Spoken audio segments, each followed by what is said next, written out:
देखिए, आज हमें कैलकुलेट करना है कि पैरेलल प्लेट कैपेसिटर का कैपेसिटेंस कितना होगा अगर हम उसके अंदर डाइलेक्ट्रिक स्लैब डाल देते हैं तो। और साथ में हम ये भी देखेंगे कि एक पैरेलल प्लेट कैपेसिटर के कैपेसिटेंस पे क्या इफेक्ट पड़ेगा डाइलेक्ट्रिक स्लैब के डालने से, है ना। तो वही हमने हेडिंग लिखी है, capacitance of a parallel plate capacitor with dielectric slab. अच्छा, अभी हमारे पास एक पैरेलल प्लेट कैपेसिटर ये है, पर इसमें डाइलेक्ट्रिक स्लैब नहीं डाला है ना। तो ये हमारे पास रहा एक पैरेलल प्लेट कैपेसिटर। इसमें ईच प्लेट का एरिया कितना है, ए है, यहाँ पे हमने वो बात मेंशन करी हुई है, और डी जो है वो distance between the two plates है। तो ये रहा हमारा पैरेलल प्लेट कैपेसिटर। अच्छा, अभी इसके अंदर कोई चीज़ नहीं भरी है, कोई डाइलेक्ट्रिक स्लैब या कुछ भी नहीं डाला, कोई मटेरियल इसके अंदर इंसर्ट नहीं किया है, ठीक है। तो हम ये मान के चलते हैं कि इसके अंदर क्या है, वैक्यूम है या फ्री स्पेस है ना।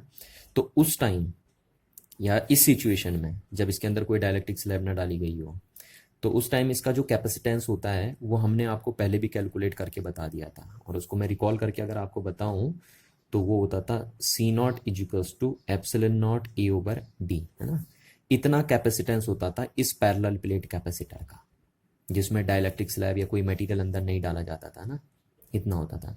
तो ये जो सी नॉट मैंने लिखा है, C naught, C stand for capacitance of a parallel plate capacitor, और ये जो नॉट मैंने यहाँ पे लिखा है ना, जीरो, मतलब वो ये बता रहा है कि इसके बीच में कोई मीडियम नहीं है, अभी फ्री स्पेस है। तो ये हो गया इस पैरेलल प्लेट कैपेसिटर का कैपेसिटेंस। एप्सिलॉन नॉट क्या होता था, यहाँ जो फ्री स्पेस होता था उसकी परमिटिविटी होती थी, और ए एरिया ऑफ ईच प्लेट है and D is the distance between plate. तो इतना कैपेसिटेंस होता था एक पैरेलल प्लेट कैपेसिटर का। ये हमने आपको पहले भी क्लास में कैलकुलेट करके बताया था। तो इस चीज़ को मैं यहाँ पे मेंशन कर देता हूँ कि ये क्या है, capacitance of parallel plate capacitor, है ना, विदाउट इंजर्सन ऑफ डाइलेक्ट्रिक स्लैब। ठीक है, डाइलेक्ट्रिक स्लैब डालने से पहले ये कैपेसिटेंस है इस पैरेलल प्लेट कैपेसिटर का। अच्छा, पर अगर आप डाइलेक्ट्रिक स्लैब को इंसर्ट कर देते हैं आप इसमें, है ना, तो फिर इसका कैपेसिटेंस कितना हो जाएगा वो आज हमें कैलकुलेट करना है। तो देखिए, हमने डाल दिया है इसके अंदर एक डाइलेक्ट्रिक स्लैब डाल दिया हमने, है ना, इस टाइप से। ठीक है, ये क्या डाल दिया हमने इसके अंदर, एक डाइलेक्ट्रिक स्लैब। और अब हम देखेंगे कि एक डाइलेक्ट्रिक स्लैब अगर हम इस पैरेलल प्लेट कैपेसिटर के बीच में डाल देते हैं, यहाँ तक डालते हैं पूरा का पूरा, है ना, यहाँ तक आने दीजिए से नीचे तक, ये कि अगर अब हम देखेंगे कि अगर एक डाइलेक्ट्रिक स्लैब को हम इस पैरेलल प्लेट कैपेसिटर के बीच में डाल देंगे तो अब इस कैपेसिटर का कैपेसिटेंस कितना हो जाएगा। ठीक है ना। अच्छा, तो अब एक बात सुनिए, देखिए, डाइलेक्ट्रिक स्लैब की जब बात होती है तो किसी भी डाइलेक्ट्रिक की पहचान होती है उसके डाइलेक्ट्रिक कांस्टेंट से। यानी जब भी आपको कोई डाइलेक्ट्रिक स्लैब देगा तो उसका डाइलेक्ट्रिक कांस्टेंट आपको जरूर देगा, है ना। तो ये जो डाइलेक्ट्रिक स्लैब यहाँ पे डाली है, सपोज उसका डाइलेक्ट्रिक कांस्टेंट कितना है, के, तो उस बात को भी मैं यहाँ पे मेंशन कर देता हूँ कि के क्या है, डाइलेक्ट्रिक कांस्टेंट ऑफ डाइलेक्ट्रिक। इस डाइलेक्ट्रिक का क्या है, डाइलेक्ट्रिक कांस्टेंट है ये के। अच्छा, अब इस डाइलेक्ट्रिक की थिकनेस हमने सपोज मान ली कितनी है, स्मॉल टी, ये T is a thickness of dielectric. तो यहाँ पे मैं टी भी बोल देता हूँ कि की क्या है, टी है आपकी थिकनेस ऑफ डाइलेक्ट्रिक स्लैब। ठीक है, ये डाइलेक्ट्रिक स्लैब की थिकनेस हो गई आपके पास। और अब हमें क्या कैलकुलेट करना है, हमें कैलकुलेट करना है कि इस पूरे कैपेसिटर का कैपेसिटेंस, है ना, जब इसके अंदर डाइलेक्ट्रिक भी रखा हो तो चलो मैं मान लेता हूं कि इस कैपेसिटर का जो कैपेसिटेंस था वो डाइलेक्ट्रिक डालने से पहले तो इतना था, पर अब डाइलेक्ट्रिक डालने के बाद सपोज उसको हम लिखते हैं सी, है ना। यानी सी क्या है, capacitance of this parallel plate capacitor with dielectric slab. And C naught क्या था, C naught is the capacitance of parallel plate capacitor without dielectric slab. अब यहाँ पे आपको एक बात और मेंशन करनी है, देखिए, कि जो कैपेसिटेंस कैलकुलेट करेंगे आप, है ना, इस पैरेलल प्लेट कैपेसिटर का, वो किसके टर्म्स में कैलकुलेट करेंगे, है ना। यानी जो ये फाइनल फॉर्मूला आपका सी का आएगा वो किसके टर्म्स में आएगा, तो ध्यान रखना वो इन्हीं चारों के टर्म्स में आना चाहिए आपका। ठीक है, ए डी के और टी के टर्म्स में आना चाहिए, इसके अदरवाइज और कोई टर्म्स वहाँ पे नहीं दिखना चाहिए, कोई वेरिएबल टर्म्स वहाँ पे नहीं दिखना चाहिए, या तो रहे तो कांस्टेंट टर्म्स रहे, अदरवाइज कोई वेरिएबल टर्म्स वहाँ पे नहीं दिखना चाहिए। क्यों देखिए ऐसा, है ना, क्योंकि देखो जब अगर हम बात करते हैं इस हेडिंग के हिसाब से, अगर हम बात करते हैं कि पैरेलल प्लेट कैपेसिटर, तो आपको पता है पैरेलल प्लेट कैपेसिटर की पहचान कहाँ से होती है, उसके प्लेट के एरिया से और उनके प्लेट के बीच के डिस्टेंस से। तो इसलिए जब हमें कैपेसिटर गिवन होता है तो हमें दो चीज़ें गिवन होती हैं, ठीक हो गया। अब यहाँ पे क्या रखा है, डाइलेक्ट्रिक स्लैब डाल रखी है, तो जब डाइलेक्ट्रिक स्लैब डाली जाएगी तो हमें डाइलेक्ट्रिक स्लैब की थिकनेस भी पता होती है, यानी ये भी हमें गिवन रहेगी। और दूसरा, जब डाइलेक्ट्रिक आप डाल रहे हो तो उसका डाइलेक्ट्रिक कांस्टेंट भी हमें गिवन रहता है, तो उसका के भी हमें गिवन होगा। तो इसलिए ये चारों टर्म्स यहाँ पे इस हेडिंग के हिसाब से क्या हो गए, गिवन टर्म्स हो गए, है ना, ये चारों इस हेडिंग के हिसाब से क्या हो गए, यहाँ पे गिवन टर्म्स हो गए। इसलिए जो फाइनल आंसर आएगा कैपेसिटेंस का वो इन चारों के टर्म्स में ही आपको देखने को मिलेगा। तो आइए अब देखते हैं और कैलकुलेट करते हैं इस पैरेलल प्लेट कैपेसिटर का कैपेसिटेंस। तो देखिए किसी भी कैपेसिटर का जो कैपेसिटेंस है, सिर्फ पैरेलल प्लेट कैपेसिटर का कैपेसिटेंस ही नहीं है ना, किसी भी कैपेसिटर का जो कैपेसिटेंस है वो इस फॉर्मूले से कैलकुलेट किया जाता है, देखिए Q अपॉन बी। ये एक फंडामेंटल या आप इसे बोल सकते हो बेसिक फॉर्मूला है किसी भी कैपेसिटर के कैपेसिटेंस को फाइंड करने का, ठीक है। तो यहाँ पे हम पैरेलल प्लेट कैपेसिटर की अगर बात करें तो पैरेलल प्लेट कैपेसिटर का, इस पैरेलल प्लेट कैपेसिटर का कैपेसिटेंस भी हम इसी फॉर्मूले से कैलकुलेट करेंगे, ठीक है ना। जहाँ पे सी क्या होगा, यहाँ पे सी होगा capacitance of a parallel plate capacitor, Q क्या होगा, charge on a capacitor, parallel plate capacitor, और वी होगा potential difference between the two plates of a capacitor, इन दो प्लेट्स के बीच का पोटेंशियल डिफरेंस होगा ये भी। अच्छा, यहाँ पे एक बात आपको नोट करनी है कि कैपेसिटर पे कितना चार्ज होता है ना, चार्ज कितना होता है कैपेसिटर पे। तो मैंने आपको एक बार पहले भी प्रीवियस वीडियोस में भी बताया था कि कैपेसिटर की पॉजिटिव प्लेट पे या कैपेसिटर की पॉजिटिव प्लेट पे जो चार्ज होता है उसी को हम बोलते हैं charge of on a capacitor. इस बात को आपको ध्यान रखना ना, पहले भी ये बात मैंने आपको मेंशन कराई थी। चलो, तो इस पैरेलल प्लेट कैपेसिटर का कैपेसिटेंस कैलकुलेट करना आपको इस फॉर्मूले से है, तो उसके लिए पहले आपको इस कैपेसिटर को क्या करना पड़ेगा, चार्ज करना पड़ेगा, है ना, तभी आप इसका कैपेसिटेंस फाइंड कर सकते हैं। तो अब मैं क्या कर रहा हूँ कि कैपेसिटर की इस प्लेट को पॉजिटिव चार्ज देते रहूँ, क्योंकि जब तक आप इस कैपेसिटर को चार्ज नहीं दोगे तब तक आप इसका क्या नहीं कर सकते, कैपेसिटेंस फाइंड नहीं कर सकते। तो इसको मैंने पॉजिटिव चार्ज दे दिया, है ना, और कितना चार्ज मैंने इसे दिया, सब कुछ क्यू चार्ज दे दिया इस प्लेट को कैपेसिटर की, ठीक है। और इसका हमने मान लिया कि सिग्मा क्या है, इसकी सरफेस चार्ज डेंसिटी आ गई, ठीक है, इस प्लेट की सिग्मा क्या हो गई, सरफेस चार्ज डेंसिटी हो गई। तो यहाँ पे हम लेट बोल देते हैं, let sigma is the surface charge density of plate, ठीक है, इस बात को आपको ध्यान रखना है।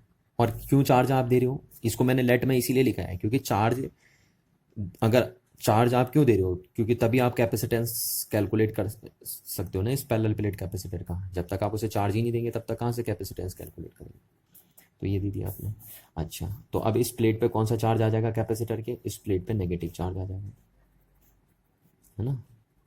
आप ये बोल सकते हो कि आपने बैटरी से इस पैरेलल प्लेट कैपेसिटर को चार्ज कर दिया और फिर बैटरी हटा दी, ये भी आप बोल सकते हो, है ना, कि दोनों प्लेट को चार्ज कर दिया बैटरी से और फिर बैटरी हटा दी यहाँ पे। तो इस प्लेट पे कौन सा चार्ज आ गया, माइनस क्यू चार्ज आ गया, और इस प्लेट की जो सरफेस चार्ज डेंसिटी हो गई वो माइनस सिग्मा मैंने ले ली, और दोनों की सरफेस चार्ज डेंसिटी बराबर आएगी। क्यों बराबर आएगी, उसके लॉजिक हम पहले भी आपको बता चुके हैं। तो इस प्लेट की चार्ज डेंसिटी प्लस सिग्मा, इसकी कितनी, माइनस सिग्मा, ठीक है। अच्छा,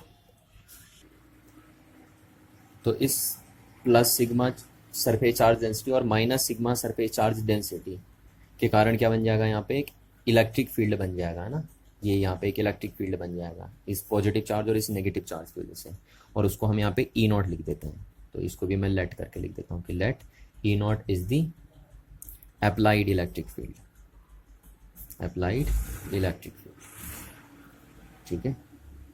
इतना इलेक्ट्रिक फील्ड आपने अप्लाई कर दिया यहाँ पे, है ना, ये ई नॉट अप्लाई। और आपको पता होगा इस ई नॉट की वैल्यू कितनी होती है ना, इस ई नॉट की वैल्यू होती है सिग्मा अपॉन एप्सिलॉन नॉट। या आपने पहले भी, मैंने आपको गॉस थ्योरम में और बहुत बार कैलकुलेट करके बताई थी। कि अगर एक पॉजिटिवली चार्ज प्लेट ये है और एक नेगेटिवली चार्ज प्लेट अगर ये है तो उनके बीच में जो इलेक्ट्रिक फील्ड होता है वो इतना होता है आपका, ठीक है, सिग्मा अपॉन एप्सिलॉन नॉट। अब देखिए क्या है ना, जब आप डाइलेक्ट्रिक स्लैब डाल देते हैं इसके बीच में, आप चार्ज्ड कैपेसिटर के बीच में आप क्या डाल देते हैं, एक डाइलेक्ट्रिक स्लैब डाल देंगे, तो होगा क्या, यहाँ इलेक्ट्रिक फील्ड होने की वजह से ना, ये एक्सटर्नल या अप्लाइड इलेक्ट्रिक फील्ड भी आप इसे बोलते हैं, ये फील्ड होने की वजह से इस डाइलेक्ट्रिक के इस फेस पे कौन सा चार्ज इंड्यूस हो जाता है, नेगेटिव चार्ज इंड्यूस हो जाएगा, जिसको आप पोलराइज चार्ज या इंड्यूस चार्ज भी बोल सकते हैं, और इस फेज पे कौन सा चार्ज इंड्यूस हो जाएगा, पॉजिटिव चार्ज इंड्यूस हो जाएगा। समझ में आ रही ना बात। तो ये डाइलेक्ट्रिक की अपोजिट फेजेस पे ये चार्ज क्यों इंड्यूस हुआ, क्योंकि आपने इस डाइलेक्ट्रिक को कहाँ रखा है, इस अप्लाइड इलेक्ट्रिक फील्ड में रखा हुआ है, जो इन पैरेलल प्लेट कैपेसिटर की प्लेट्स के बीच में है, और उस अप्लाइड इलेक्ट्रिक फील्ड ने क्या किया है, इस डाइलेक्ट्रिक की अपोजिट फेसेस पे चार्ज क्या कर दिए, इंड्यूस कर दिए। तो अब आप बोलेंगे यहाँ पे, मैं चलो ये बोल लेता हूँ कि जो ये प्लेट है आपके पास, है ना, ये फेज है आपके पास डाइलेक्ट्रिक स्लैब की, जो ये फेज है इसकी सपोज सरफेस चार्ज डेंसिटी है सिग्मा आई, ठीक है, सिग्मा आई क्या है, induced surface charge density of this face, और इस फेज की जो surface induced surface charge density है वो माइनस सिग्मा आई, ये हमने बोल दिया। तो देखिए ये इतना चार्ज इंड्यूस हो गया ना, इतना चार्ज इंड्यूस हो गया इस फेज पे, और इतना चार्ज इंड्यूस हो गया इस फेज पे, और इस फेज की इंड्यूस्ड सरफेस चार्ज डेंसिटी हमने कितनी मान ली, सिग्मा आई, और इसकी माइनस सिग्मा आई। अच्छा, अब इस इंड्यूस्ड सरफेस चार्ज डेंसिटी की वजह से इस डाइलेक्ट्रिक के अंदर भी तो एक इलेक्ट्रिक फील्ड बन गया, बना या नहीं बना, देखो इस इंड्यूस्ड सरफेस चार्ज डेंसिटी और इस इंड्यूस्ड सरफेस चार्ज डेंसिटी की वजह से डाइलेक्ट्रिक के अंदर भी एक इलेक्ट्रिक फील्ड बन गया, पर उस इलेक्ट्रिक फील्ड की डायरेक्शन क्या है, opposite to the direction of applied electric field है। देखिए इस इंड्यूस्ड चार्ज की वजह से जो अंदर इलेक्ट्रिक फील्ड बना डाइलेक्ट्रिक के, वो इस डायरेक्शन में हो गया, हुआ या नहीं हुआ, और अप्लाइड इलेक्ट्रिक फील्ड किधर था, इधर था। तो इसलिए आप बोल सकते हैं कि इंड्यूस्ड चार्ज की वजह से डाइलेक्ट्रिक के अंदर जो इलेक्ट्रिक फील्ड बना है वो अप्लाइड इलेक्ट्रिक फील्ड के अपोजिट डायरेक्शन में होता है। तो यहाँ जो नेट इलेक्ट्रिक फील्ड बना, उसको हम ई लिख देते हैं ना, ई, इस डाइलेक्ट्रिक के अंदर जो नेट इलेक्ट्रिक फील्ड बना वो कितना बना, applied electric field minus induced electric field, यही तो बना है ना। E I means induced electric field, और ई नॉट क्या है, अप्लाइड इलेक्ट्रिक फील्ड, क्योंकि देखिए अप्लाइड इलेक्ट्रिक फील्ड इस डायरेक्शन में है और इंड्यूस्ड इलेक्ट्रिक फील्ड इस डायरेक्शन में है, तो इसलिए जो नेट इलेक्ट्रिक फील्ड बनेगा इस डाई इलेक्ट्रिक के अंदर वो इतना बन जाएगा।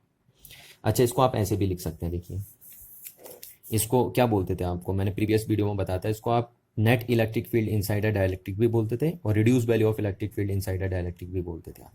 और इसकी वैल्यू क्या होती थी आपको पता है, देखिए आप एक चीज़ ये लिखते थे ना, dielectric constant is equal to क्या लिखते थे आप लिखते थे applied electric field upon reduce value of electric field, या net electric field inside a dielectric. तो यहाँ से आप बोल सकते हो कि ई इक्वल टू क्या हो गया, ई नॉट अपॉन के हो गया, ठीक है। तो इस ई की वैल्यू आप यहाँ क्या लिख सकते हैं, ई की वैल्यू यहाँ से लिख सकते हैं आप ई नॉट अपॉन के, ठीक है। अच्छा, तो यहाँ जो इलेक्ट्रिक फील्ड बनेगा इस डाइलेक्ट्रिक के अंदर जो इलेक्ट्रिक फील्ड बनेगा वो इतना हो जाएगा, ये हो जाएगा, जबकि इस स्पेस में जो इलेक्ट्रिक फील्ड है वो कितना है, ई नॉट है, इस स्पेस में यहाँ पे, है ना, और यहाँ से यहाँ भी इलेक्ट्रिक फील्ड कितना है, ई नॉट है, ठीक है ना। इस रीजन में क्योंकि कोई डाइलेक्ट्रिक नहीं है तो यहाँ इलेक्ट्रिक फील्ड कितना रहेगा, ई नॉट, यहाँ भी कितना रहेगा, ई नॉट, और यहाँ कितना रहेगा, ई रहेगा। अच्छा, सपोज इस डिस्टेंस को मैं क्या ले लेता हूँ, एक्स ले लेता हूँ, ठीक है ना, इस डिस्टेंस को मैंने अपनी मर्जी से एक्स ले लिया, तो ये डिस्टेंस कितनी हो जाएगी आपकी, क्या आप मेरे को बता सकते हैं ये डिस्टेंस कितनी हो जाएगी आपकी, ये वाली डिस्टेंस, देखिए पूरी डिस्टेंस डी है, ये डिस्टेंस एक्स हो गई और ये डिस्टेंस डी हो गई, तो ये डिस्टेंस कितनी हो जाएगी, सॉरी ये डिस्टेंस डी हो गई, ये एक्स हो गई, और ये टी है ना, ये टी है आपके पास, ये डिस्टेंस टी है, ये एक्स है और ये डी है, तो ये डिस्टेंस कितनी हो जाएगी आपके पास, ये डिस्टेंस हो जाएगी आपके पास D minus T plus X, या आप इसे बोल सकते हैं D minus T minus X, ये हो जाएगी ये डिस्टेंस, है ना, ये जो डिस्टेंस हो ये हो जाएगी आपके पास, और इस डिस्टेंस को हमने एक्स मान लिया सपोज। तो इतनी बातें आपको समझ में आनी चाहिए कि इस एक्स रीजन में ना, इस एक्स डिस्टेंस तक इलेक्ट्रिक फील्ड कितना है, ई नॉट है, फिर इस टी डिस्टेंस तक इलेक्ट्रिक फील्ड कितना है, ई है, और फिर इस डिस्टेंस में D minus T minus x distance में इलेक्ट्रिक फील्ड कितना है, ई नॉट है आपके पास। क्लियर है ना बात। और अब हम देखते हैं कि इस पैरेलल प्लेट कैपेसिटर का जिसके अंदर डाइलेक्ट्रिक इंसर्ट किया हो उसका कैपेसिटेंस कितना होता है। तो चलिए आइए देखते हैं। सी इक्वल्स टू क्या होता है फॉर्मूला, सिंस आप लिखेंगे C equals to Q upon V. ठीक है, जहां पे क्यू क्या है, चार्ज ऑन अ कैपेसिटर, और वी है potential difference between the two plates of a capacitor. तो देखिए कितना चार्ज है ना, कितना चार्ज है इस प्लेट पे, तो क्या मैं इसको ऐसे लिख सकता हूँ सिग्मा इंटू ई। आपको पता ना सिग्मा इक्वल्स टू क्या होता है, charge on per unit area, surface charge density है ना, तो charge on per unit area. ठीक है, तो क्यू को मैं ये लिख सकता हूँ। अच्छा, अब वी क्या होगा, वी होगा potential difference between these two plates. तो अब जरा यहाँ पे आपको गौर करने वाली बात है कि जो इन दो प्लेट्स के बीच में पोटेंशियल डिफरेंस होगा वो कांस्टेंट नहीं है। देखिए वो वेरी कर रहा है, क्यों वेरी कर रहा है, जरा आप यहाँ देखो, इस चीज से देखो। सिंस आपने ये चीज पढ़ी है, ये रिलेशन आपने बहुत बार पढ़ा है, E equals to V upon D, है ना, जिसमें आप बोलते थे electric field is a negative gradient of potential. वहां से मैंने रिलेशन पिकअप किया और इसके बारे में बहुत बार पहले भी बात कर चुका हूँ। ये होता है आपके पास रिलेशन। तो यहाँ से वी इजिकल्स टू आप बोलते हैं ई इंटू डी। क्लियर है ना बात। अब देखिए क्योंकि क्या हो रहा है, इलेक्ट्रिक फील्ड जो है ना, इस यहां से और यहां तक दोनों प्लेट्स के बीच में जो इलेक्ट्रिक फील्ड है उसकी वैल्यू कांस्टेंट नहीं है ना, कंटिन्यूसली चेंज हो रही थी कि यहाँ ई नॉट है, फिर यहाँ ई है, और फिर यहाँ ई नॉट है। तो आपको पता है दोनों प्लेट्स के बीच में जो अगर इलेक्ट्रिक फील्ड कांस्टेंट नहीं होगा तो उनके बीच में पोटेंशियल डिफरेंस भी क्या नहीं रह पाएगा, कांस्टेंट नहीं रह पाएगा। तो इसलिए इस वी को आप डायरेक्ट पुट नहीं करेंगे। देखिए ये वी अब तीन हिस्सों में टूट गया है, यहां से यहां तक फील्ड कुछ और है, यहां से यहां तक फील्ड कुछ और है, और यहां से यहां तक फील्ड कुछ और है। तो इसलिए इस वी को मैंने तीन हिस्सों में तोड़ के लिख दिया, v1 plus v2 plus v3। यानी मैं बोलूंगा v1 क्या है, यहां से यहां तक का पोटेंशियल डिफरेंस, v2 यहां से यहां तक का पोटेंशियल डिफरेंस, और v3 यहां से यहां तक का पोटेंशियल डिफरेंस। और अगर हम तीनों पोटेंशियल डिफरेंस को ऐड कर देंगे तो क्या आ जाएगा, इन दो पॉइंट्स के बीच का पोटेंशियल डिफरेंस आ जाएगा। तो यानी सी इक्वल्स टू हो गया आपका, सी इक्वल्स टू हो गया sigma into A divided by अब v1। तो देखिए v1 को हम क्या लिखेंगे, v को हम क्या लिखते हैं ई इंटू डी। तो v1 यहाँ से यहाँ तक का पोटेंशियल डिफरेंस है, तो उसको हम क्या लिखेंगे ई नॉट, है ना, क्योंकि यहाँ इलेक्ट्रिक फील्ड कितना है ई नॉट इंटू यहाँ डिस्टेंस कितनी है एक्स। देखिए इस रिलेशन के हिसाब से हम लिख रहे हैं। प्लस v2 क्या है, यहाँ से यहाँ तक का पोटेंशियल डिफरेंस, तो यहाँ से यहाँ तक का पोटेंशियल डिफरेंस कितना आपके पास, देखिए यहाँ से यहाँ तक का पोटेंशियल डिफरेंस है, तो यहाँ से यहाँ तक के पोटेंशियल डिफरेंस को हम कैसे लिख सकते हैं इस टर्म्स में, इलेक्ट्रिक फील्ड। तो यहाँ इलेक्ट्रिक फील्ड कितना है ई, और इनटू यहाँ थिकनेस कितनी है टी, प्लस v3 यहाँ से यहाँ तक का पोटेंशियल डिफरेंस है, तो उसको हम कैसे लिखेंगे ई नॉट इनटू, और इसकी थिकनेस कितनी है, इसकी थिकनेस है D minus T minus x, है ना। और ये हम कहाँ से लिख रहे हैं, इस रिलेशन से लिख रहे हैं, आपको ध्यान रखना है, क्योंकि इस रीजन में इलेक्ट्रिक फील्ड ई नॉट था और यहाँ से यहाँ तक की डिस्टेंस कितनी थी एक्स, तो ई नॉट इंटू एक्स करेंगे तो यहाँ का पोटेंशियल डिफरेंस आ जाएगा। ठीक, फिर यहाँ इलेक्ट्रिक फील्ड कितना है ई है, और ये डिस्टेंस कितनी है टी है, तो ई इंटू अगर टी करेंगे तो इनके भी यहाँ पोटेंशियल डिफरेंस आ जाएगा, यहाँ तक का पोटेंशियल डिफरेंस आ जाएगा। और फिर यहाँ इलेक्ट्रिक फील्ड ई नॉट है और ये डिस्टेंस कितनी है D minus T minus x, तो अगर इस डिस्टेंस को इस इलेक्ट्रिक फील्ड से मल्टीप्लाई करेंगे तो इन यहाँ पे ये पोटेंशियल डिफरेंस निकल आएगा यहाँ का। तो ये निकाल दिया आपने। अच्छा, तो सी इक्वल्स टू क्या बना, सिग्मा इंटू ए अपॉन, अब देखिए यहाँ से, ठीक है, ई नॉट की वैल्यू रखते हैं, तो ई नॉट की वैल्यू क्या होती है sigma upon epsilon naught into X, plus E की वैल्यू क्या होगी, तो ई की वैल्यू हो जाएगी आपके पास, देखिए यहाँ पे लिखिए हमने ई नॉट अपॉन के, है ना, ई की वैल्यू क्या है, ई की वैल्यू है ई नॉट अपॉन के। अच्छा, और ई नॉट को फिर हम क्या लिख सकते हैं सिग्मा अपॉन एप्सिलॉन नॉट, और ये की हो गया आपका, तो यानी ई की वैल्यू हो गई आपके पास कितनी, sigma upon epsilon naught into की, इंटू क्या हो गया आपके पास टी, प्लस फिर इसकी वैल्यू हमने रख दी sigma upon epsilon naught D minus T minus X आपके पास। अच्छा देखिए अब sigma sigma sigma cancel out हो गए यहाँ पे से, ठीक है, और एप्सिलॉन नॉट भी कॉमन ले लिया मैंने, ठीक है ना, यहाँ से एप्सिलॉन नॉट भी कॉमन ले लिया, तो ए इंटू एप्सिलॉन नॉट मैंने ऊपर पहुंचा दिया। आपको बात समझ में आनी चाहिए, मैंने एप्सिलॉन नॉट कॉमन लेके ऊपर पहुंचा दिया, तो यहाँ कितना बचेगा आपके पास X plus T minus D minus T minus X, ये बचा, और यहाँ एक्स से एक्स भी आपका कैंसिल आउट हो गया। तो जो आपका फॉर्मूला आया सी का वो आया आपके पास A into epsilon naught upon sorry ये प्लस का है यहाँ पे, है ना, डी प्लस का है। तो ये एक्स एक्स कटा और ये जो फॉर्मूला आपके पास बचा सीखा वो आया डी, ये आया आपका डी, और ये टी नहीं, देखिए इसके साथ के छोड़ दिया हमने ना, यहाँ पे के भी था अपॉन में, इसके साथ के भी है अपॉन में, ठीक है। तो डी और minus T plus T upon की, ये बना आपका फाइनल एक्सप्रेशन, ठीक है ना, ये बना आपका फाइनल एक्सप्रेशन। देखिए सी इक्वल्स टू क्या, A into epsilon naught D minus T plus T upon K, है ना। यहाँ पे ये ध्यान रखना, हमने के छोड़ दिया था नीचे, इसका की भी रह गया था यहाँ पे।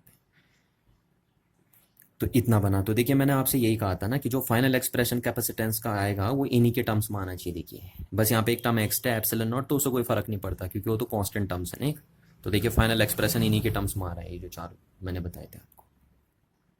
अच्छा, इसमें एक इंपॉर्टेंट रिजल्ट आप अगर नोट कर पा रहे होंगे तो वो ध्यान से देखिए जरा एक चीज़, है ना, क्या आप नोट कर पा रहे हैं कि ये जो कैपेसिटेंस है वो इस पे डिपेंड कर ही नहीं रहा है। ये एक्स आपको कहीं नहीं दिखाई दे रहा, देखिए यहाँ पे दिख रहा है इस फॉर्मूले कहीं पे भी एक्स नहीं दिखाई दे रहा ना। तो इसका मतलब क्या है कि इस डाइलेक्ट्रिक को अगर आप ऐसे भी रखते, यहाँ पे भी रखते हैं ऐसे, है ना, जैसे ये अभी यहाँ पे रखा, आप ऐसे भी रखते हैं इसको, ये ऐसे भी रखते हैं, तब भी कैपेसिटेंस इतना ही होता। यानी डाइलेक्ट्रिक की लोकेशन अगर आप चेंज भी कर देंगे, इधर उधर भी कर देंगे, तो भी कैपेसिटेंस का फॉर्मूला यही रहेगा।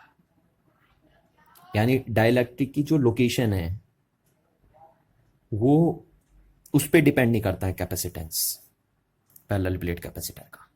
इस बात को आपको ध्यान से समझना है।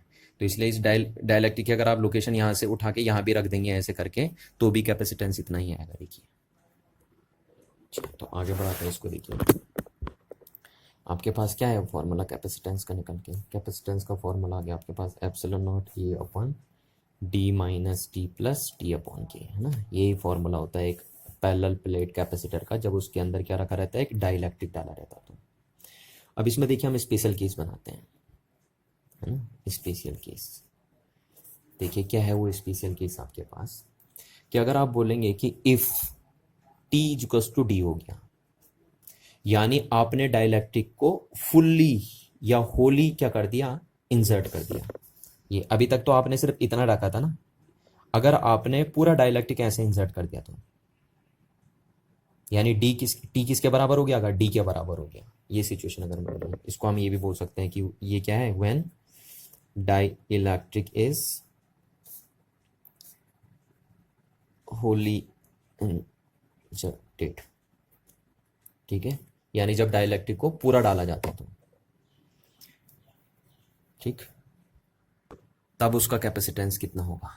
तो बस इस सिचुएशन में कुछ नहीं हुआ। इस सिचुएशन में हुआ क्या कि जो डाइलेक्ट्रिक की थिकनेस थी वो किसके बराबर हो गई, जो पैरेलल प्लेट कैपेसिटर के बीच की डिस्टेंस थी उसके बराबर हो गई। यानी आपने डाइलेक्ट्रिक को बिल्कुल टाइटली फिल कर दिया, ये सिचुएशन हो गई। मतलब ये जैसे पैरेलल प्लेट कैपेसिटर है तो अब डाइलेक्ट्रिक को आपने ऐसे डाला हुआ है ना, ऐसे डाला हुआ है, ये इस तरीके से डाला हुआ है। पहली बार कैसे डाला था, पहली बार अगर ये प्लेट थी तो आपने डाइलेक्ट्रिक को ऐसे डाला था ना, और इस बार ऐसे डाला है।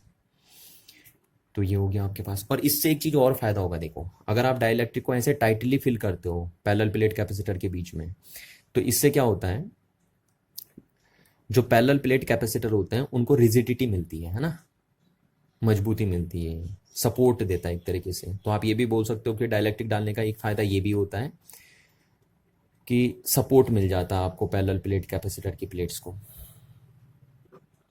क्योंकि नहीं तो देखिए अगर आप खुद सोचिए कि पैरेलल प्लेट कैपेसिटर की अगर एक प्लेट पॉजिटिवली चार्ज होती है और एक प्लेट नेगेटिवली चार्ज होती है, और आप इनको ऐसे छोड़ देंगे तो ये तो एक दूसरे को अट्रैक्ट कर लेंगे ना, है ना। तो ये ऐसे फिक्स रह ही नहीं पाएंगे, कभी रिजिड सपोर्ट में रह ही नहीं पाएंगे। तो एक फ़ायदा ये भी होता है डाइलेक्ट्रिक का डालने का, कि डाइलेक्ट्रिक क्या करता है, अगर आप डाइलेक्ट्रिक को टाइटली फिल करो पैरेलल प्लेट कैपेसिटर के बीच में, तो वो डाइलेक्ट्रिक की प्लेट को क्या कर देता है, रिजिडिटी प्रोवाइड कर देता है, यानी एक सपोर्ट देता है, वो मैकेनिकल सपोर्ट देता है उनको। अच्छा अब ये डील करते हैं कि अगर डाइलेक्ट्रिक को टाइटली या होली फिल किया जाता है पैरेलल प्लेट कैपेसिटर के बीच में, तब उसका कैपेसिटेंस कितना हो जाएगा। तो इस केस में क्या हो जाएगा, इस केस में टी डी के बराबर हो जाएगा। तो देयरफॉर सी कितना हो जाएगा, epsilon not A upon D, और यहाँ पे देखिए टी के सामने हम क्या रख सकते हैं, टी के सामने हम डी रख सकते हैं, प्लस डी अपॉन के, है ना, टी के सामने डी रख देते हैं, तो डी से डी कैंसिल आउट हो गया। तो सी को क्या आ गया, epsilon not A upon D, और इनटू ये के ऊपर चले जाएगा, ये बन गया आपका अच्छा, जरा आप इस चीज़ को गौर करोगे तो ये चीज़ क्या थी, ये उस टाइम था पैरेलल प्लेट कैपेसिटर का कैपेसिटेंस जब उसके बीच में कुछ नहीं भरा था। ये देखिए, जो मैंने शुरू में आपको बताया था या नहीं था, है ना। तो यानी सी इक्वल टू क्या हो गया, ये सी नॉट इंटू क्या हो गया, के हो गया, सॉरी सी नॉट इंटू के हो गया, क्योंकि आपको पता है ये क्या चीज़ है, since C not equal to क्या था, epsilon not A over D. ये उस टाइम कैपेसिटेंस था पैरेलल प्लेट कैपेसिटर का जब उसके बीच में कुछ नहीं भरा था, तो और ये उस टाइम है जब डाइलेक्ट्रिक भरा है। तो अच्छा, अब देखिए आपको पता है सिंस के इज ऑलवेज भी ग्रेटर देन वन होता है ना, के की वैल्यू एक से बड़ी ही होती है, तो देयरफॉर हम यहाँ से बोल सकते हैं कि C is greater than C naught. आई बात समझ में, C is greater than C naught क्योंकि के एक से बड़ा है। तो इसका मीनिंग क्या है कि अगर डाइलेक्ट्रिक के पैरेलल प्लेट कैपेसिटर के बीच में डाइलेक्ट्रिक नहीं डाला है तो तब उसका कैपेसिटेंस इतना है, और जब डाइलेक्ट्रिक डाल दिया तब उसका कैपेसिटेंस इतना है। तो यानी डाइलेक्ट्रिक डालने से पैरेलल प्लेट कैपेसिटर का कैपेसिटेंस क्या हो जाता है, इंक्रीज हो जाता है। और कितने फैक्टर से इंक्रीज हो जाता है, के फैक्टर से इंक्रीज हो जाता है ना। अगर उसको फुल्ली आपने या टाइटली फिल किया है तो, और टाइटली फिल नहीं किया तब ये फैक्टर से इंक्रीज हो जाएगा। तो इसलिए आपको यहाँ पे लिख देता है ना, देयरफॉर हम बोल सकते हैं यहाँ से कि capacitance increases by a factor. कितने फैक्टर से इंक्रीज हो गया, बाय अ फैक्टर की। ठीक है, तो अगर आप एक पैरेलल प्लेट कैपेसिटर के अंदर डाइलेक्ट्रिक को टाइटली फिल करते हैं तो उसका कैपेसिटेंस कितने टाइम से इंक्रीज हो जाएगा, के टाइम से इंक्रीज हो जाएगा, है ना। इस बात को आपको ध्यान रखना है। तो डाइलेक्ट्रिक डालने से दो फायदे आपको मिले, एक तो पैरेलल प्लेट कैपेसिटर का कैपेसिटेंस इंक्रीज हो गया, और दूसरा उसको एक मैकेनिकल सपोर्ट भी आपने दे दिया। अच्छा, यहाँ पे एक सिचुएशन और देखते हैं अगर हम, है ना, और ये बहुत बढ़िया सिचुएशन है, पेपरों में पूछी जाती है, बोर्ड के पेपरों में, तो इसलिए इसको आपको ध्यान से देखना है ना। सपोज अगर हम ये बोलें कि यहाँ पे हम डाइलेक्ट्रिक स्लैब न डालने के बजाय हम कोई मेटेलिक स्लैब डाल देते हैं या कोई कंडक्टिंग स्लैब डाल देते हैं तो क्या होता। ये क्वेश्चन बहुत बार बोर्ड में पूछा जाता है ना। क्या बोला मैंने आपसे कि डाइलेक्ट्रिक स्लैब न डालने के बजाय हम क्या डाल देते हैं, अगर यहाँ पे कंडक्टिंग स्लैब डाल देते हैं या मेटेलिक स्लैब डाल देते हैं तो क्या होता, तो कैपेसिटेंस कितना होता पैरेलल प्लेट कैपेसिटर का। तो यहाँ पे हम इस चीज़ को नोट करके बोलेंगे, ठीक है, और आपको ध्यान रखना इस बात को। यहाँ पे अगर हम बोलें कि इफ कंडक्टर, कंडक्टर या मेटल ना एक ही बात होती है, is filled in place of dielectric, अगर डाइलेक्ट्रिक के सामने आप क्या डाल देंगे, कंडक्टिंग प्लेट डाल देंगे, है ना, या कंडक्टिंग स्लैब डाल देंगे तो क्या होगा, देन तब कैपेसिटेंस कितना होगा पैरेलल प्लेट कैपेसिटर का। तो आपको कुछ करने की जरूरत नहीं है, आप यही फॉर्मूला लगाइए दोबारा, देखिए C is equals to epsilon not A upon D minus T plus T upon K. ये कब था, ये तब था when dielectric is inserted.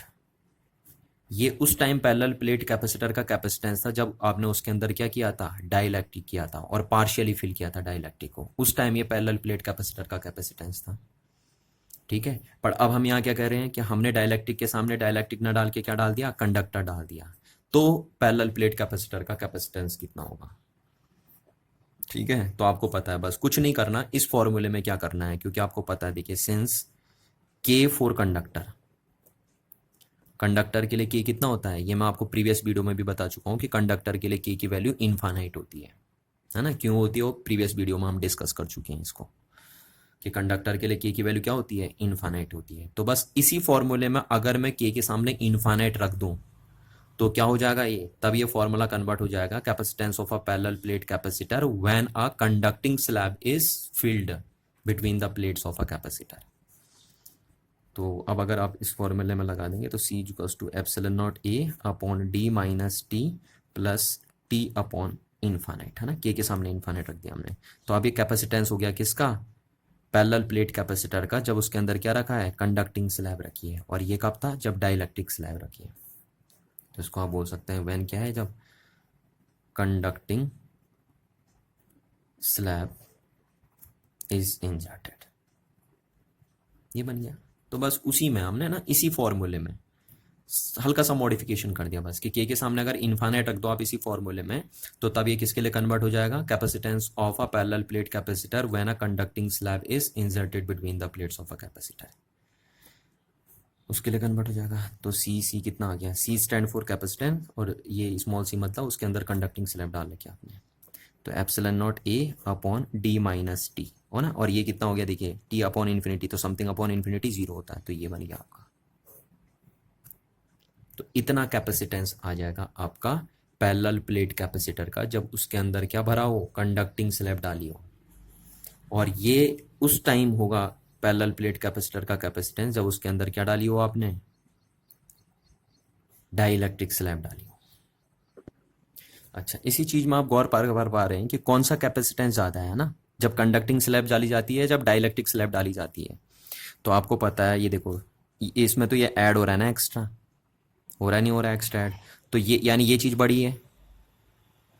इन दोनों में देखो ना, डी माइनस टी तो कॉमन है, ऊपर भी कॉमन है, तो जिसका ये बड़ा होगा उसका ये छोटा होगा।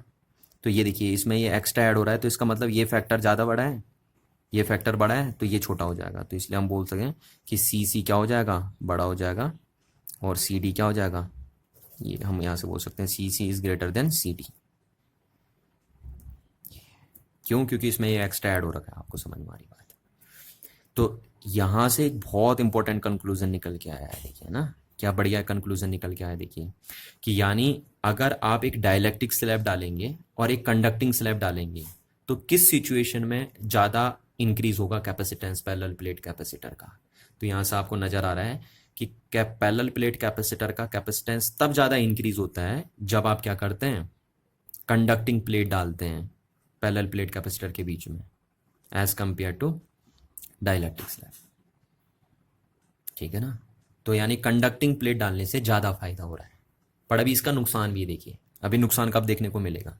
सपोज देखो इसमें है ना, इसी केस में अगर आपने बोला कि आपने कंडक्टिंग प्लेट को पार्शियली फिल ना करके फुल्ली फिल कर दिया, है ना, पार्शियली फिल करना ही होता है और फुल्ली फिल करना ही होता है। तो अगर आपने कंडक्टिंग प्लेट्स को पैरेलल प्लेट कैपेसिटर के बीच में टाइटली या होली फुलफिल कर दिया, तो उस केस में क्या होगा, टी इक्वल्स टू डी हो जाएगा।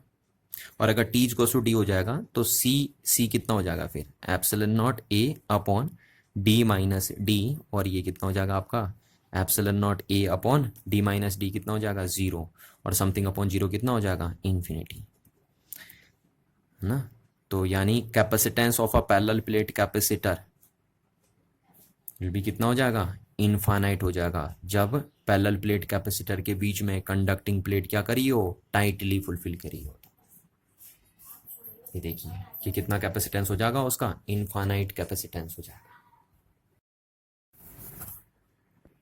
तो ये बात देखिए, बड़ी मज़ेदार बात है आपके पास, कि अगर आप किसी कंडक्टिंग प्लेट को, है ना, जैसे ये मेरे पास पैरेलल प्लेट कैपेसिटर की प्लेट्स हैं, और इनकी दो प्लेट्स के बीच में आपने कंडक्टिंग स्लैब को टाइटली फुलफिल कर दिया, ये कंडक्टिंग स्लैब आपने डाल दी, ठीक है, और कैसी डाली है, टाइटली फिल करके डाली है, यानी ये सिचुएशन में डाली आपने, T equals to D situation में डाली है।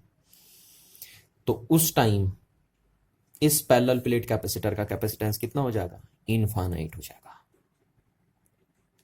क्लियर है ना बात, यानी उसका कैपेसिटेंस बहुत ज़्यादा बढ़ जाएगा। तो फिर इसको कैपेसिटर ही नहीं बोलेंगे हम, है ना, क्योंकि जो हमारे पास कैपेसिटर हम उसी को बोलते हैं जिसका कैपेसिटेंस एक एप्रिशिएबल अमाउंट में होता है ना, और ये तो इसका कैपेसिटेंस कितना हो जाएगा फिर उस सिचुएशन में, इनफाइनाइट हो जाएगा, तो फिर हम उसको कैपेसिटर ही नहीं बोलेंगे। तो इसलिए ध्यान रखना है कि भले ही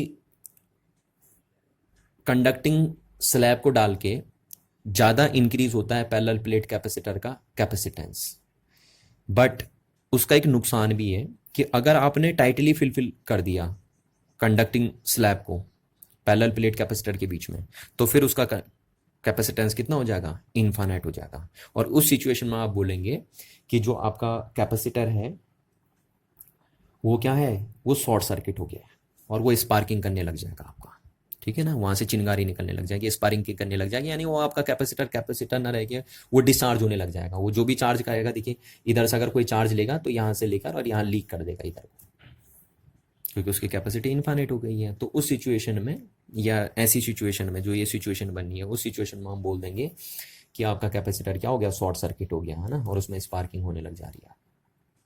तो इसलिए ध्यान रखना, भले ही फायदा कंडक्टिंग स्लैब डाल के ज़्यादा होता है ना, कंडक्टिंग स्लैब डाल के पैरेलल प्लेट कैपेसिटर का कैपेसिटेंस ज़्यादा इंक्रीज होता है, पर वो तब ठीक है जब आप उसे पार्शियली फिल करते हो।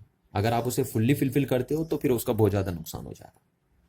और पार्शियली फुलफिल में भी आप कंडक्टिंग स्लैब नहीं डालिए, भले फायदा उसका ज़्यादा हो रहा है पर उसको आप मत डालिए, क्योंकि वहाँ ना स्पार्किंग होने के चांसेस ज़्यादा हो जाते हैं। डाइलेक्ट्रिक स्लैब डालने से भले कैपेसिटेंस उतना ज़्यादा नहीं बढ़ा जितना कंडक्टिंग स्लैब डालने से बढ़ा, बट आप स्पार्किंग से बच जाएंगे, है ना। नहीं तो स्पार्किंग होगी, इसके अंदर चिंगारी निकलेगी और फिर शॉर्ट सर्किट होने के चांसेस हो जाएंगे आपके कैपेसिटर के। तो चलो इस बात को मैं नोट कर लेता हूँ आपके, है ना, इस बात को हम नोट करके लिख लेते हैं, ठीक है।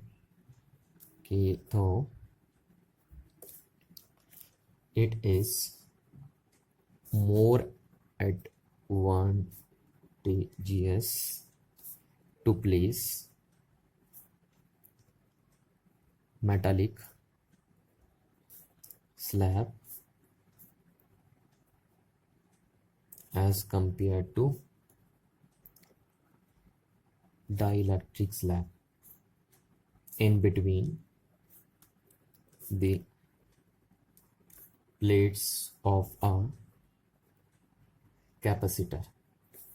बट ये तब तक ही एडवांटेज है, तब तक ही आपको इसका एडवांटेज मिलेगा जब तक आपने उसको पार्शियली फिल किया है। अगर आप फुल्ली फिल कर देते हो तो आपको सिचुएशन समझ में आ गई है ना कि क्या होने वाला है। बट दिस रिमेन्स वैलिड, तब तक ही वैलिड होगा टिल, कब तक, the capacitor is filled partially with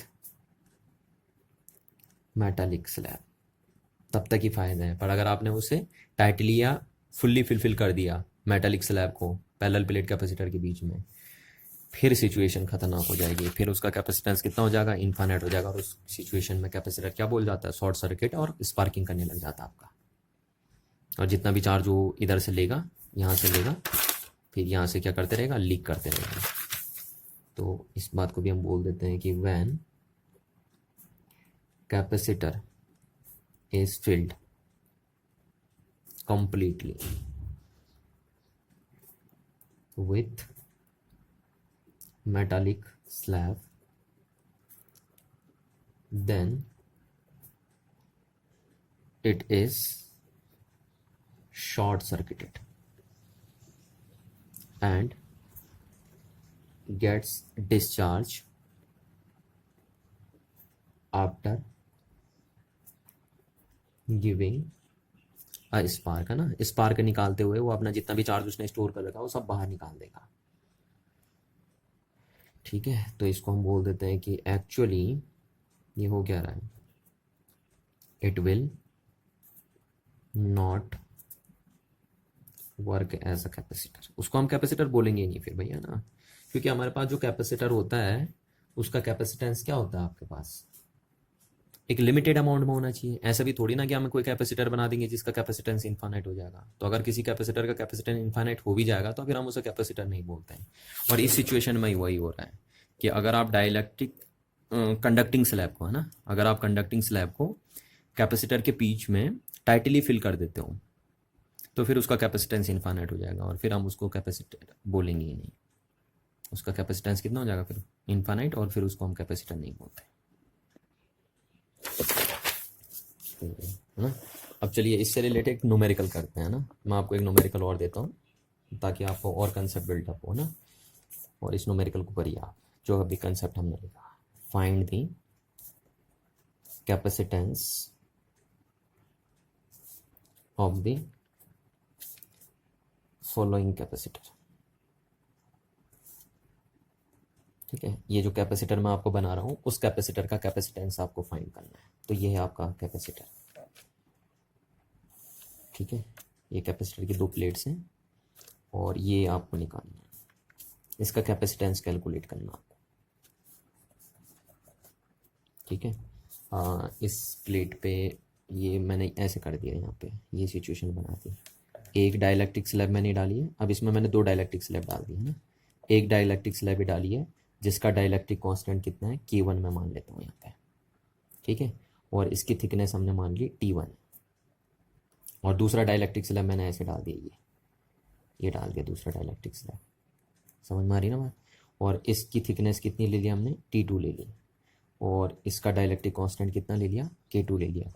और D क्या है, distance between the two plates of a capacitor है, और A area of each plate of a capacitor है। तो इस कैपेसिटर का कैपेसिटेंस आपको कैलकुलेट करना है, ठीक है ना।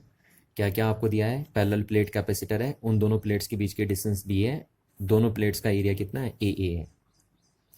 अब इन प्लेट्स के बीच में दो डाइलेक्ट्रिक स्लैब डाल रखे हैं। पहला डाइलेक्ट्रिक स्लैब T1 थिकनेस का जिसका डाइलेक्ट्रिक कांस्टेंट K1 है, और दूसरा डाइलेक्ट्रिक स्लैब T2 थिकनेस का जिसका डाइलेक्ट्रिक कांस्टेंट कितना है, K2 है। और पूछा है कि इस पैरेलल प्लेट कैपेसिटर का क्या करिए, कैपेसिटेंस फाइंड करिए, ठीक है। तो आपको बिल्कुल वही प्रोसीजर फॉलो करना है जो मैंने आपको अभी बताया था, ठीक है ना। तो देखिए क्या है, आपको पता है जैसे ही आप कैपेसिटर की प्लेट को चार्ज करते हो तो यहाँ पे एक एक्सटर्नल फील्ड अप्लाई हो जाएगा ना, और वो एक्सटर्नल इलेक्ट्रिक फील्ड कितना होता है, दो प्लेट्स ऑफ कैपेसिटर के बीच में सिग्मा अपॉन एप्सिलॉन नॉट होता है।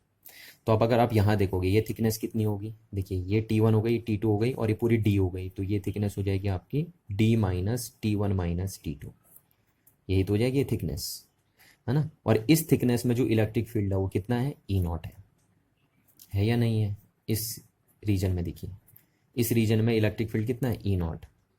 अच्छा, इस थिकनेस में या इस रीजन में इलेक्ट्रिक फील्ड कितना होगा, तो उसको हम सपोज E1 मान लेते हैं। उस E1 की वैल्यू क्या होगी, E0 अपॉन K1 होगी। आपको पता है ना, ये इस फॉर्मूले से हम करते हैं कि इक्वल्स टू क्या होता है, applied electric field upon reduce value of electric field, ठीक है। तो इस डाइलेक्ट्रिक के अंदर कितना इलेक्ट्रिक फील्ड आएगा, कितना फील्ड आएगा नेट, है ना। तो उसको हमने यहाँ पे E1 बोला है, तो E1 की वैल्यू क्या हो जाएगी, E0 अपॉन K हो जाएगी। जैसे मैंने अभी कैलकुलेट किया था, इससे पहले वाली सिचुएशन में भी हमने ये कैलकुलेट किया था, तो वही तरीके से आपको करना है, ठीक है। तो ज़्यादा डिटेल नहीं कर रहा हूँ मैं, आपको पता होना चाहिए कहाँ से आया है ना। जो कंसेप्ट मैंने अभी अभी पूरा डिटेल से किया था, बस उसी कंसेप्ट को लगा के आपको करना है। अच्छा, इसके अंदर इलेक्ट्रिक फील्ड को हम E2 मान लेते हैं सपोज, है ना। तो यहाँ से यहाँ तक कितना इलेक्ट्रिक फील्ड होगा, E2, उसकी वैल्यू क्या हो जाएगी, applied electric field upon K2। इतना ही इलेक्ट्रिक फील्ड तो होगा यहाँ पे इस डाइलेक्ट्रिक के अंदर ना। तो इस डाइलेक्ट्रिक के अंदर हम मान के चलते हैं ये वाला इलेक्ट्रिक फील्ड है, इस डाइलेक्ट्रिक के अंदर ये इलेक्ट्रिक फील्ड है, और यहाँ पे ये यहाँ अप्लाइड इलेक्ट्रिक फील्ड के बराबर। तीन सिचुएशन बन गई। अच्छा, अब हमें निकालना है इस पैरेलल प्लेट कैपेसिटर का कैपेसिटेंस। तो कितना होगा पैरेलल प्लेट कैपेसिटर का capacitance, C equals to Q upon V, जहाँ पे Q क्या होता था, charge on its positive plate, और V होता था potential difference between the plates. तो चार्ज कितना होगा, चार्ज को हम लिख सकते हैं सिग्मा इंटू E, है ना। ये मैं आपको बताता हूँ बार बार कि सिग्मा क्या होता है, Q अपॉन E। तो Q को क्या लिख सकते हैं, सिग्मा इंटू E। अच्छा, अब इन दो प्लेट्स के बीच में जो पोटेंशियल डिफरेंस होगा वो कितना होगा, तो इन दो प्लेट्स के बीच में जो पोटेंशियल डिफरेंस होगा वो देखिए कांस्टेंट नहीं है ना। इन दो प्लेट्स के बीच में जो पोटेंशियल डिफरेंस वो हर रीजन में अलग अलग है, देखिए, क्योंकि आपको पता है ना इलेक्ट्रिक फील्ड क्या होता है, V इंटू डी। तो इन दो प्लेट्स के बीच में, सॉरी V अपॉन डी है ना ये, तो V को क्या हो जाएगा, E इंटू डी। अब आपको पता है क्योंकि इन दो प्लेट्स के बीच में इलेक्ट्रिक फील्ड एक जैसा नहीं है, यहाँ से यहाँ तक इलेक्ट्रिक फील्ड कुछ और है, फिर यहाँ इलेक्ट्रिक फील्ड कुछ और है, फिर यहाँ कुछ और है इलेक्ट्रिक फील्ड। तो इन दो प्लेट्स के बीच में इलेक्ट्रिक फील्ड क्या होते जा रहा है, कंटिन्यूसली चेंज होते जा रहा है, इसलिए इन दो प्लेट्स के बीच में पोटेंशियल डिफरेंस भी क्या होते जाएगा, चेंज होते जाएगा ना। तो कांस्टेंट पोटेंशियल डिफरेंस नहीं है इन दो प्लेट्स के बीच में। तो यहाँ से यहाँ तक सपोज मैंने मान लिया V1 है, प्लस फिर यहाँ से यहाँ तक V2 है, और प्लस यहाँ से यहाँ तक फिर कितना है, V3 है, हमने ये ले लिया, ठीक है। तो अब देखिए इसे कैसे कैलकुलेट करेंगे हम, सिग्मा इंटू ए अपॉन V1 कितना होगा, देखिए V कैसे कैलकुलेट करेंगे हम, E इंटू डी। तो यहाँ है ये V1 पोटेंशियल डिफरेंस इन दो प्लेट्स के बीच में है, तो इन दो प्लेट्स के बीच में इलेक्ट्रिक फील्ड कितना है, E0 इंटू डिस्टेंस। तो डिस्टेंस कितनी है इन दो प्लेट्स की, यहाँ पे ये डिस्टेंस है D minus T1 minus T2, plus V2 मतलब यहाँ का पोटेंशियल डिफरेंस। तो यहाँ इलेक्ट्रिक फील्ड कितना है, E1 इंटू यहाँ डिस्टेंस कितनी है, T1, प्लस यहाँ इलेक्ट्रिक फील्ड कितना है, E2 इंटू यहाँ डिस्टेंस कितनी है, T2। ये ले लिया हमने, इज इक्वल टू, तो sigma into A divided by, देखिए E0 into D minus T1 minus T2 plus E1 की वैल्यू को हम क्या लिख सकते हैं, E0 upon K1 into T1 plus E2 को क्या लिख सकते हैं आप, E0 upon K2 into T2, ये लिख दिया आपने। तो C इक्वल टू क्या हो गया, देखिए सिग्मा इंटू ए अपॉन E0 की वैल्यू हमने रख दी है ना, तो E0 कॉमन आ गया सब जगह से हमारा। तो ये क्या बचा आपके पास, D minus T1 minus T2 plus T1 upon K1 plus T2 upon K2, ये तो बचा।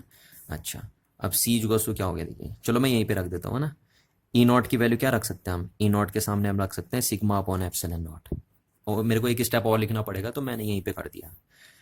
E की वैल्यू यही तो होती है, E0 की value sigma upon epsilon not, तो इस सिग्मा से सिग्मा कैंसिल आउट हो गया और ये एप्सिलॉन नॉट ऊपर चले जाएगा, तो एप्सिलॉन नॉट इंटू ए अपॉन क्या आ जाएगा, D minus T1 minus T2 plus T1 upon K1 plus T2 upon K2, ये आ जाएगा देखिए।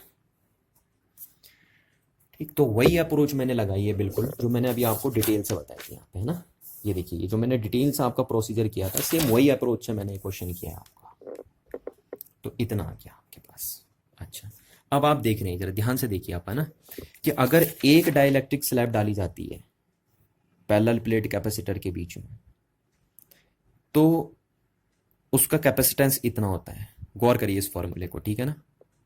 अच्छा, जब दो डाइलेक्ट्रिक स्लैब डाली जाएंगी पैरेलल प्लेट कैपेसिटर के बीच में, जिनके डाइलेक्ट्रिक कांस्टेंट K1 K2 और थिकनेस T1 T2 हो, तो उसका कैपेसिटेंस इतना होता है, ठीक है ना। ये देखो, अभी जब आपने एक डाइलेक्ट्रिक स्लैब डाली थी तब कैपेसिटेंस कितना आया था, तब कैपेसिटेंस ये आया था, देखो epsilon not A upon D minus T plus T upon की, एक डाइलेक्ट्रिक स्लैब डालने से, है ना। जिस डाइलेक्ट्रिक स्लैब का डाइलेक्ट्रिक कांस्टेंट क्या था, के, और थिकनेस थी टी, तो एक डाइलेक्ट्रिक स्लैब डालने से जो कैपेसिटेंस आया था पैरेलल प्लेट कैपेसिटर का, वो इतना आया था, और दो डाइलेक्ट्रिक स्लैब डालने से ये आया है। तो अगर मैं बोल दूं एन डाइलेक्ट्रिक स्लैब में डाल रहा हूं, तो कैपेसिटेंस कितना होगा पैरेलल प्लेट कैपेसिटर का, ठीक है। ये तो एक के लिए, दो के लिए, ऐसा अगर तीन डालूंगा तो क्या लिखूंगा, चार डालूंगा तो क्या करूंगा, तो मैं इसको जनरलाइज कर दे रहा हूं, इन जनरल।